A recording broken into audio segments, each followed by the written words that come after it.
There we go. Good day. And here we a few normal. You can blame that perhaps on the inclement weather that's been hitting particular areas. Inclement weather. It's a shitstorm here. Inclement weather. Sorry, we have a lot of snow. Yes. And it's cold. I don't care if you measure it in Fahrenheit or in Celsius. It's cold. This morning it was 7 degrees Fahrenheit. Well, our family that live on the prairies are experiencing, I think they said it could be up to -49 to -55 with a wind chill. And that's Celsius. So that's well, the wind chill cold. is that is something else, the wind chill, I have to tell you. But even my dog goes out, does her job, and I'm back in, we're done. Okay. And it's brilliant sunshine today, but it's cold. So so here we are. Things that I really, really enjoyed about living on the prairies was even in the deepest depths of winter, you could go outside and you would see blue sky and sunshine. I know. And now you're going to tell me it was a dry cold. Well, there is a difference. You should experience that by that great lakes that you're by. There is a difference between the cold you would have experienced in some parts of the country as opposed to the other. True. But I spent one winter in Saskatchewan, Regina, and I don't care if it's a dry cold. It's still cold. Cold is cold. But it's true. It wasn't into your bones. Here with the humidity off the lakes, it really is nasty. Yeah, and we have that big body of water called the Pacific Ocean. It just drills right down to your inner core. But But anyway, our apologies to our listeners. I know you've probably been waiting with bated breath for our words of wisdom and chit chat. Bated. Yes, I think we can say that. Oh. Well, it's episode 7, season 4. And, we're saying in pre-production, there's no amount of news we can talk about over the fence. We are never left in a realm of not knowing what to talk about. But I think first and foremost, I think we should give a big, can we say shout out without sounding too woke? But anyway, big congratulations to the emergency service first responders people in Pearson.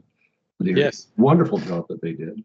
Yep. From the fire, the police, and the ambulance technicians that dealt with something that could have been catastrophic. And now we're with 8 people injured, one supposedly critical, was the last I had heard, but if it hadn't been for their swift actions and following probably textbook procedures, something could have been a lot worse. Yeah, they did a magnificent job, and hats off to them, absolutely. And we'll find out what the reason for it was with due course. And I'm quite sure that the Canadian National Safety Board can do it with the obvious collaboration with the Americans, since it was an American airplane that was involved. So they have a reason to be there. But as I was saying to you in pre-production, I was getting a little annoyed this morning with the particularly American media, which had all these commentators from the aviation world or the former FAA types or NTSB types in the U.S. who were sounding like the Canadian investigators really need their help because they seem to know much more about these things. And I think, I know right now there's a bit of a bump between Canada and the U.S. With what's going on with the tariffs and what's going in the hockey game last weekend, and et cetera, et cetera. But let's stop the jingoistic hubris nonsense. That is being promoted on American media, that somehow are a bunch of rubes up here. We've never seen an airplane, and we're just going to go in there with our Phillips screwdrivers and a hammer and find out what went wrong. I mean, I know that's a bit of an exaggeration, but that's the way it's coming across. So, we really love you guys down south, but to stop this nonsense, okay? There's you're over the top on this just a little bit.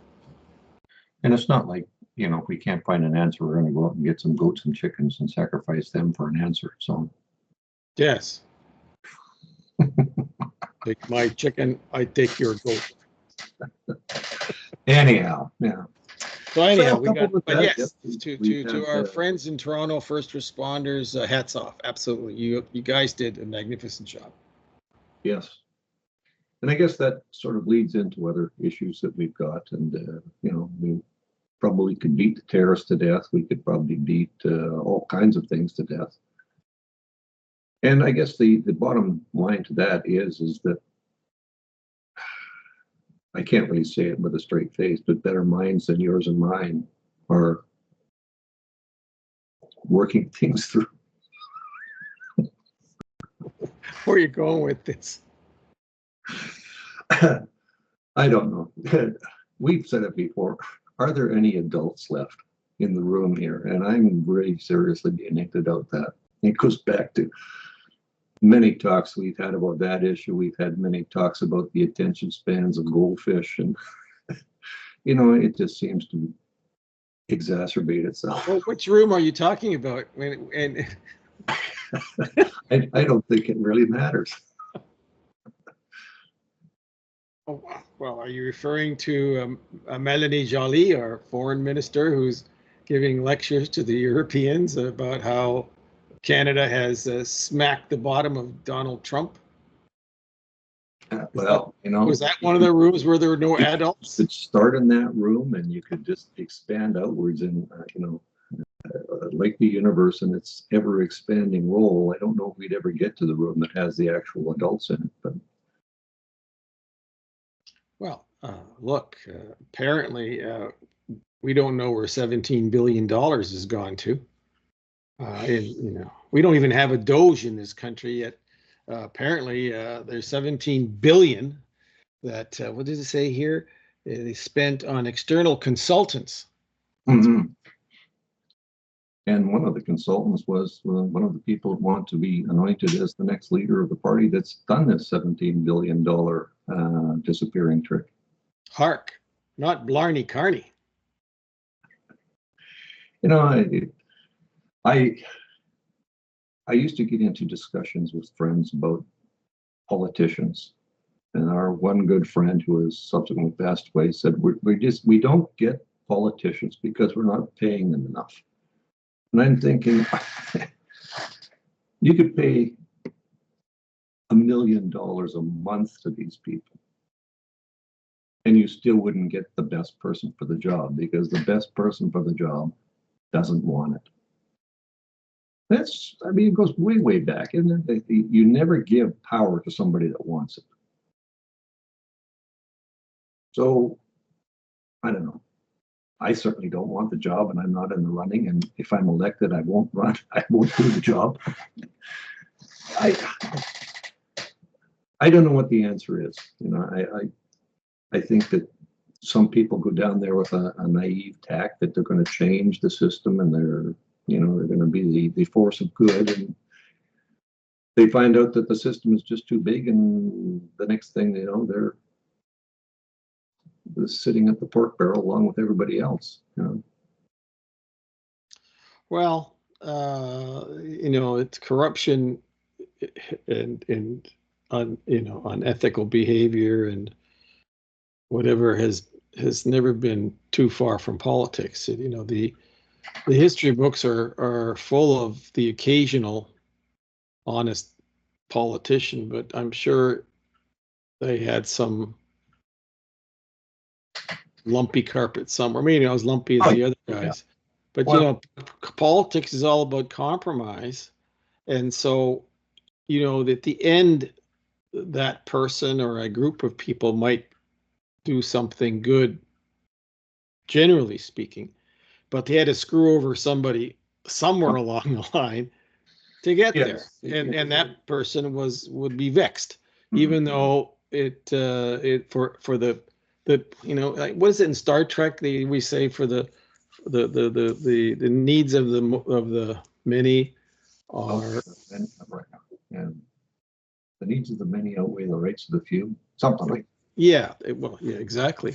I mean, we can segue into, for example, this morning the Russians and the Americans sat down in Saudi Arabia, and they're going to probably end the war in Ukraine. Now, everybody isn't going to be happy with how that works out, because it seems to me, and we talked about this, is very much like the kind of dealings that went on at the created the First World War, where they started to divvy up stuff, and then during the Second World War, the people who sat down in Yalta divvied up the place and ended the war, and a whole bunch of people didn't like that, but they ended the war. So I see this happening now. The two great powers, so to speak, are the Russians and the Americans. You got two guys who want to, for whatever reason, which is close to their hearts, and I think it's always about money, are going to end this war because it's in their interest. And when the alleged deal being made by the Americans without the participation of the Ukrainians or the European Union, and we can get to that in a minute, is you give me $500 billion and I'll take the natural resources of your country in payment. So the rare earths, the lithiums, and whatever else is in Ukraine, United States will say, "Fine, we'll help you rebuild Ukraine, and we'll make a deal with the Russians." But you're not going to be a country anymore. In particular, you're not going to be in NATO, and you're not getting nuclear weapons, and you can get to rebuild the place. And we'll give you the $500 billion you need to do that. By the way, which is more money than the Versailles Treaty was, even in today's dollars, because the Versailles Treaty is worth $400 billion at the time in reparations to Germany. It's interesting, the juxtaposition there. So for $500 billion, there'll be peace. A whole bunch of people won't like that. And probably some of the territory that was Ukrainian, full of Russians, is going to stay with the Russians, and they're not going to like that. But you've lost over 1 million people, so it's probably better to do this, stop killing each other, and the big boys, the adults in the room, because those are the big boys. There's no woke nonsense going on here with that. That's how peace will be, made. Yeah. It's messy. It's the old business of, if you knew how a sausage was made, you'd never eat a sausage.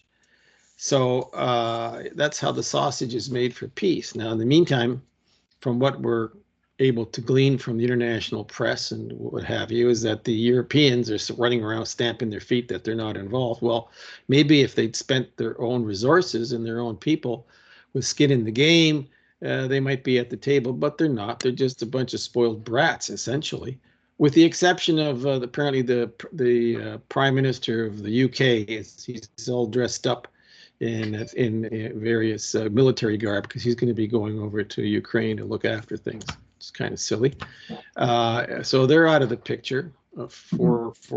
They're not even unified. 10 out of the 27 that have nothing to do with this Ukraine business. This is yeah. And I guess coupled with that, though, Tom, is I don't have a lot of faith in the UN, because I don't think they've really solved an awful lot. They're not even in the picture.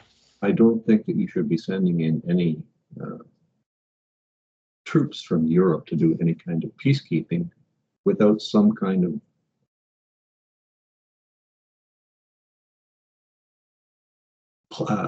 at the pleasure of the UN, I guess is the best way. The UN should be saying, okay, we're looking to this, and there will be peacekeepers go in, and we will ask for countries to go. Then it's kind of going in under the UN auspices.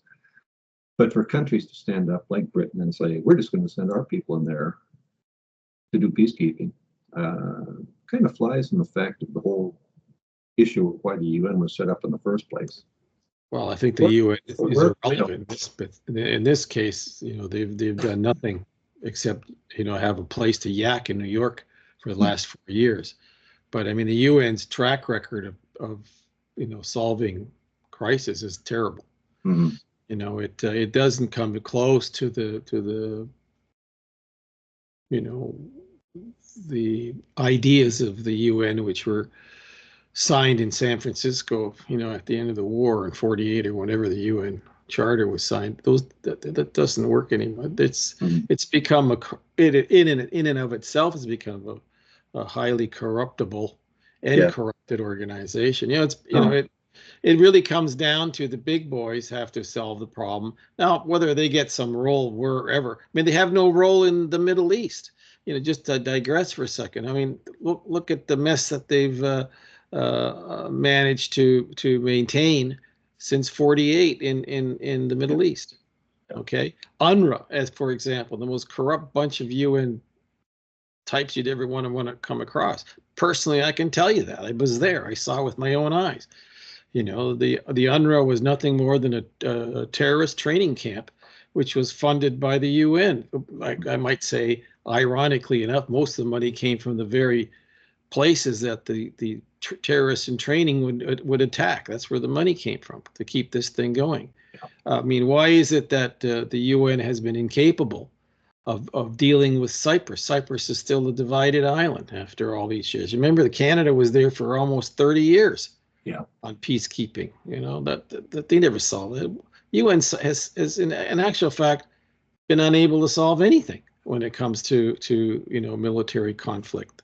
They just don't. It really isn't designed for what it was designed for. In simple terms, after the Second World War, there were four big players that were involved in it, and to this very day, they make up the Security Council, right? And so, but they weren't even able to keep their own position solid as the guarantors of the UN. So, but we're off the chart here for a second. We really did digress there. Anyway, I think the good news is that at least Lavrov and the American Foreign Secretary Rubio. Yes, thank you. Forgot again.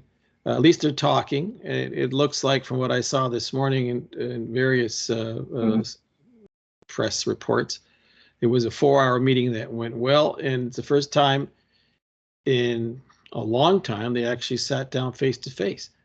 So there's hope there, but it won't. It's not going to satisfy everybody. It never does.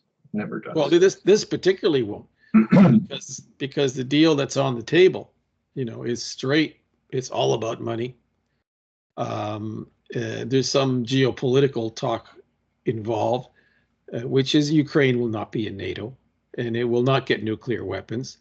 And Zelensky will find himself in some country in some mansion living out his days, because in order to rebuild Ukraine, he's not going to be likely to be welcomed by his own people. And at some point they have to have elections in that country. Interesting. Ukraine is much like Canada. He decided there'll be no parliament, and so he's really not a legitimate president, because he suspended parliament, and he's for some time now, but he's still running around and getting rid of any opposition he has in the country. So there's a little bit of a parallel, not quite as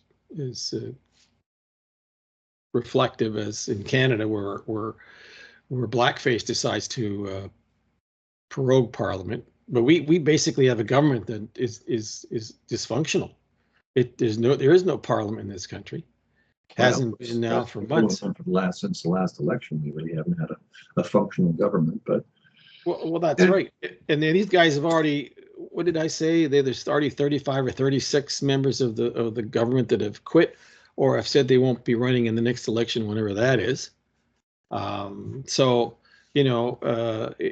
while we're not in a war situation, whatever, but we are going to be in an economic war situation very soon, because our dear friend, Mr. Trump, is going to drop the hammer here with tariffs in 2 weeks.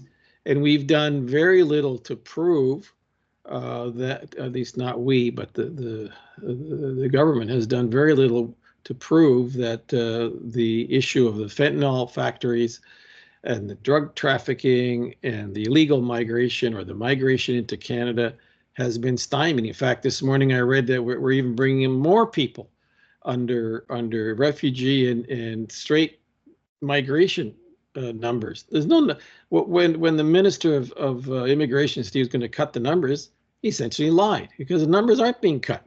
They're still filling the country. There's almost 5 million people here that aren't supposed to be here. Mm-hmm. Okay, they're on permits. They're on various assorted schemes, and they're supposed to go home. Well, they're not going anywhere. You know, when they keep talking about the 40 million here, you take away 5 that aren't supposed to here, we're down to 35 million. Yeah. Just saying. You know, the Americans, and Trump in particular, who, like I say, has bigger fish to fry at the moment with the meetings in Saudi and obviously Gaza. These are big international issues. Yeah. Okay, and you're not going to fool around with, you know, the juveniles that are running around in the Liberal Party pretending to be, well, we're gonna spank that guy. Okay, that'll work out well. Well, I guess too, as I mentioned, pre-production was that whether you like President Trump or whether you don't, or whether you respect him or whether you don't, he has become kind of a beacon for what people expect of a politician. He didn't mince any words on what he was going to do. He was going to do A, B, and C. And here we are, almost a month into his presidency, and A, B, and C are being done. Yep. Maybe not as effectively as he would have liked or not liked. Yeah. And I guess that's sort of a takeaway point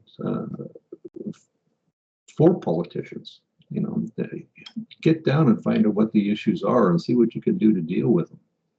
You know, we talk about being Canada, the land that's sea to sea to sea, and quite conveniently, up until President Trump came in, we'd done nothing for our northern sea along the Arctic. Very little. Former Prime Minister Harper was up there more often on cabinet retreats and all kinds of things, and visiting and doing this and doing that, and at least having an interest, be it feigned or otherwise, in that particular part of the country. You know, very rarely do we see any of the politicians up there now, unless it's because their plane was going somewhere and it got diverted, and it was totally by accident. But no, you're right on. In fact, the interest in the North waned in the late 60s, early 70s. You know, once the Pine Tree Line and NORAD decided that the next ring towards the North Pole, the passageway, the Northwest Passage, they figured all that could be dealt with by you know, satellite and air to ground missiles. yeah. You know, everybody is, you know, how many of those places shut down? Nobody cared about it.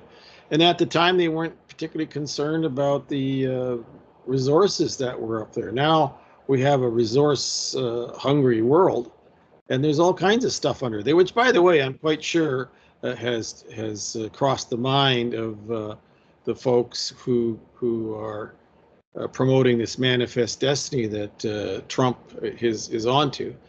You know, I was talking to someone the other day who was saying that this business of making Canada 51st state is not a joke in this man's mind.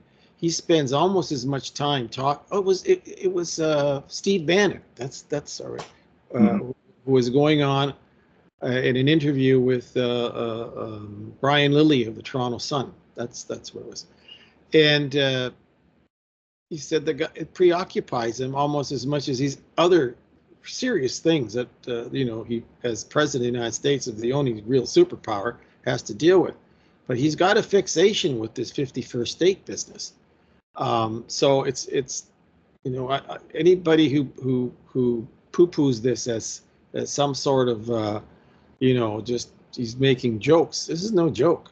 No. And we've talked about this before, but I think in when you get back from your holidays, we're going to discover what that means in real terms. Yeah. Because all this jocular stuff that's going on now with booing the American, Star Spangled Banner, it ain't going to help. Oh, by the way, there was a hockey game in Boston yesterday, and they played both anthems, and there was no booing of anything. So let's hope that's ended. But again, I digress. The point being that we better take this seriously, because we didn't handle it seriously from the get-go. This bunch of silly buggers that are vying for the Liberal leadership. And in particular, I wouldn't call Carney a silly bugger. I'd call him a two-faced opportunist. A character from Central Casting that's been dumped in here. He hasn't even been in the country for 11 years, and suddenly he's here to save the place. What country, what party, would do this? I mean, this is so sophomoric. I need a thesaurus to come up with more versions of how silly this whole thing is. And the other leader in the potential leader in the leadership race is our finance minister, who is now tweeting that we must sharply reduce immigration quotas to handle our housing shortage. When she was finance minister, she was claiming that record high immigration was essential. So, duplicity be thy name. Duplicity, but we've said it before, and it's a stick in my craw. The attention span of the voters. You asked anybody in the street, they probably wouldn't know that Krista Freeland was a very strong proponent of more immigration, higher immigration, and that's going to be the answer to everything, to where now that it's not a very high talking point on the plus side, and now we have to cut immigration, we have to this, and we have, and it goes back to President Trump. Get a point, stick with it, so that people know that you're not flip-flopping, you're not going to be changing your mind with the blowing of the wind, and maybe you'll get support. Maybe you'll be able to form a government. Excuse me. Well, my view on this is, so far there's been no meat on the bones, so to speak, provided by Trump on what he means by the 51st state, apart from calling blackface governor and what have you. But what if he and his cohorts, after the tariff thing has started and things start to get very strange here fiscally, comes up with a proposal, a contract with Canada on, and not 51st state, but something akin to an open like a European Union kind of link up, or an economic union.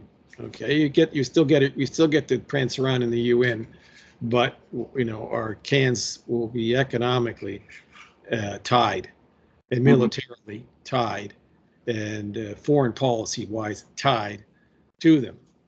Well, again, I guess that's a good thing, as long as you look at the European model, which is kind of falling apart right now. Well, that's my point. That's my next point, is that because he talks about annexation, and annexation and merger are two different things. Annexation is when the big player takes over the little player. Merger is not particularly dependent on size; it's dependent on interests. Mm-hmm. So at the moment, people are running around with their hair on fire about Trump this and Trump that, and we'll do this and we'll do that, but we don't even know what we're doing it against. You know, what we have here is like the boogeyman going boop, and all of a sudden everybody's spooked all over the place, and oh my God, what are we going to do? That's exactly how they're reacting. And you know, we've said in previous things, let's just keep our powder dry, see what all this looks like. And in fact, until there is a serious proposal that, you know, tells, offers, provides information on what the relationship would be on issues of the economy, of issues of military and security issues and foreign policy. How would they deal with the, you know, a union? Would we then convert to or have a Canadian dollar that was pegged to the US dollar, which means you really have to pull up our socks here because you'd have to actually go to work. You know, you'd have to produce, but you would then, it would be our version of how to deal with tariffs, because a Canadian dollar that's worth a US dollar would change everything overnight with regard to our investments, our pensions, everything. And you can still, you know, hoist the red and white on the post, no problem. You're going to have to be adults in your relationship with your neighbor, because what I see happening going forward is you're going to get a lot of background noise about how we going to change interprovincial trade and build pipelines and find other markets. You know how long that takes when you're so far down the rabbit hole here? Decades, exactly. Okay, and by the way, that's assuming that those partners want to be partners with us, because there's this also part of this argument that I hear from particularly from the liberals. So, you know, we'll diversify with all these other, what the Chinese who already screwed us over. I don't want to diversify with them. Diversify with the Europeans who haven't got a pot to piss in right now, and they're falling apart. And they aren't, and 10 of them don't even want to talk to us on a simple free trade agreement. So, you know, we're limited in how this new Canada is going to look like, because we can't even figure out interprovincial trade yet before we start talking. Yeah, well, maybe that's the first thing we should be dealing with. But anyway, well, exactly. Yeah. So I'm not afraid of the boogeyman and the 51st state stuff. I'm more afraid of we're going to be sitting around like kids playing in the sandbox here while the adults do stuff, and we're going to be left behind. And then all that will be left is well, I guess, you know, we screwed it up, so we might well acquiesce to, you know, being junior partners in the union. Yeah. You know, because, and by the way, things go much faster today than they did in First World War era or Yalta era or whatever. Okay, and the other thing that I read all the time, and I shake my head. This will never happen. Never. The word "never" in geopolitics, it should be banned from the lexicon, because there is no such thing as never. Okay. Yeah, that's true. We're finding that it's almost. I'm sure the Romans sat around, you know, while they were bathing each other in milk and said, "Oh, this will never change." Yeah. Yeah, exactly. For those who are listening on a podcast, it was a sign. It was a benediction given by Bob here. Yes. Well, anyway. Anyhow. So we've hit the 33-minute mark, and there's lots to go. But I'm thinking, you know, we should talk about some positive stuff. And it's almost. Pretty soon all your snow will be gone. Yes. Start complaining about the heat.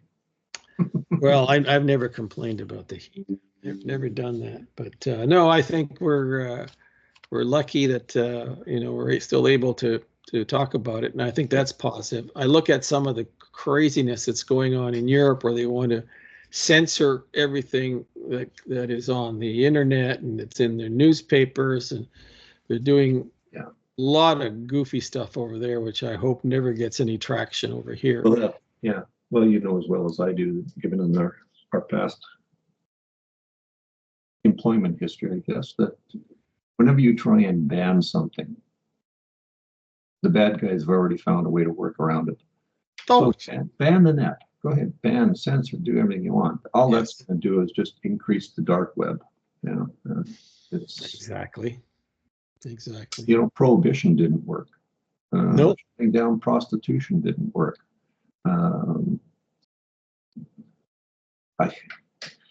Well, you know what did work though?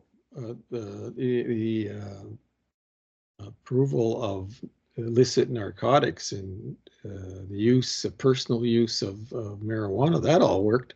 Except the bad guys still sell the stuff. This is the part that is really amusing for me. That's why I guess maybe not amusing, but you know they went out and made this big deal 10 years ago about legalizing marijuana and regulating it by the government. And interesting enough, most people still buy their weed from dealers who grow it illegally. They don't pay tax on that.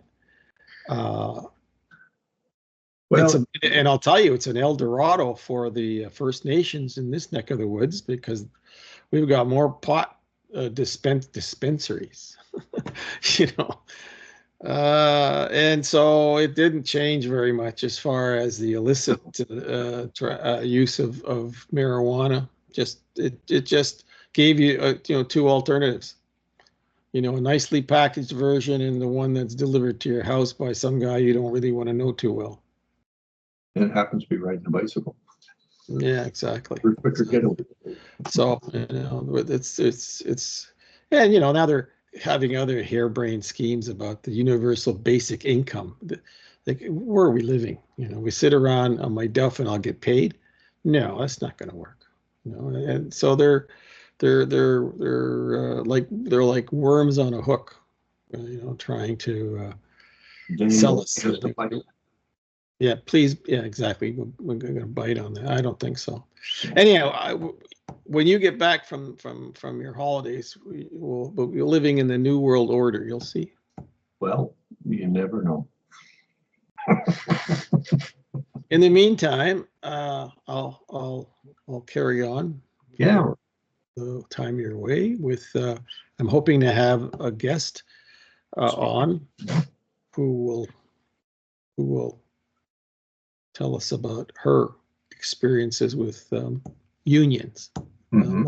That's a little teaser for our listeners. Okay. And then don't forget to hit the like button. Subscribe. Smash that like donations. Yeah. We still put stuff on Substack, and but we need to have the bandwidth paid for, because Bob and I do this because we think it's a good idea. And it's fun to talk to you folks, but a little help would be appreciated. Mm-hmm. It doesn't have to be much. And my cockapoo is barking in the background, so that must mean somebody's here. That's right. Or the chief. So as they said on the TV, nanu nanu. Nanu nanu. All right, Bob. Listen, you have a good time. We shall. Don't take any wooden nickels. Oh.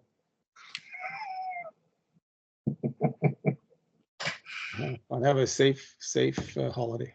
We'll surely do that. Looking forward to getting back to the new world order, as you said. Gee, it'll be interesting. All right. You take care. You too.